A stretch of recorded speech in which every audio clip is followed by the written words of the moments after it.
3 человека погибли, в том числе 1 ребенок. Еще 24 пострадали. Именно столько оборванных и искалеченных жизней на дорогах республики за неполную неделю года. Трагически оборвались жизни водителей и пассажирки «Лады Приоры» в Бавленском районе накануне. Легковушку занесло и выбросило на встречный грузовик. Водитель и пассажир автомашины «Приоры» скончались на месте до приезда скорой помощи.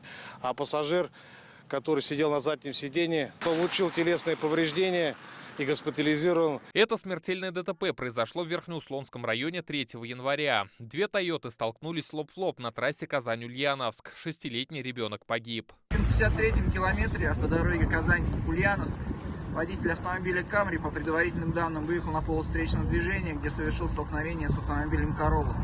В результате дорожно-транспортного происшествия 6-летний пассажирка автомобиля «Камри» скончалась на месте ДТП. 2 пассажиров «Тойота Камри» и водитель «Короллы» пострадали.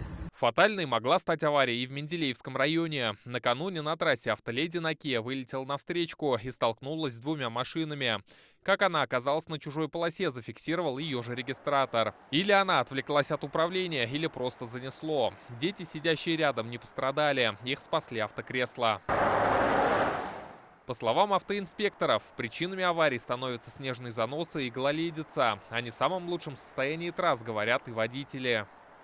Машины, конечно, еще связан. Заносит машины постоянно. Колея, наверное. Вы же видите, ямки.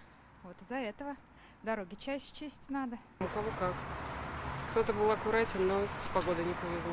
Не только погодные условия становятся причинами ДТП. Садятся за руль нетрезвыми. Только в первый день Нового года инспекторы задержали 59 пьяных водителей. В Зеленодольском районе у 26-летнего парня содержание алкоголя в организме было превышено почти в 7 раз, сообщает ГИБДД.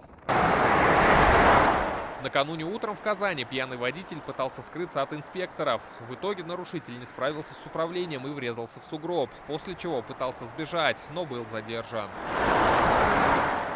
По данным синоптиков, аномальные холода в республике продолжатся и на следующей неделе, а вместе с ними и гололедица на дорогах. Год только начался, и какой будет статистика ДТП в 2024-м, зависит только от внимательности и осторожности самих водителей. Рамиль Галиуллин, Рамзиль Гарипов, ТНВ, Казань.